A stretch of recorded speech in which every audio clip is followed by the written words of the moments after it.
திப்பிலியில் இருக்கக்கூடிய காரத்தன்மையானது இரத்தத்தில் உள்ள pH வேல்யூவை அதிகமாக்கி உடம்பில் நோய் எதிர்ப்பாற்றலை அதிகரிக்கிறது. குறிப்பாக ஆண்களுக்கு ஏற்படக்கூடிய விந்தணுக்கள் குறைவுக்கு மிக சிறந்த நல்ல பலனை கொடுக்கிறது. அது மட்டுமல்லாமல் திப்பிலி ரசம் மிக சிறந்த பசியூட்டி, செரிமானத்தை அதிகப்படுத்தக்கூடியது.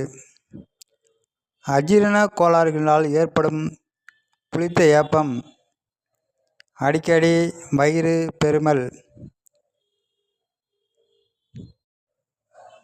இப்படிப்பட்ட வயிறு பெருமல், அஜீரண கோளாறுகளுக்கு திப்பிலி ரசம் வைத்து சாப்பிடலாம். அல்லது திப்பிலி பொடியை மோர் கலந்து குடிக்கும்போது வயிற்றில் ஏற்படக்கூடிய பொருமல் படிப்படியாக குறையும்.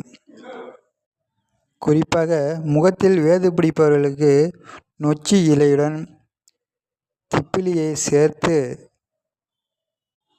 வேது பிடிக்கும்போது சுவாச பாதையில் இருக்கக்கூடிய அடைப்புகளை குறைந்து சுவாச தொற்று வராமல் பாதுகாத்து கொள்ளவும் சிறந்த மருந்தாக திப்பிலி பயன்படுகிறது.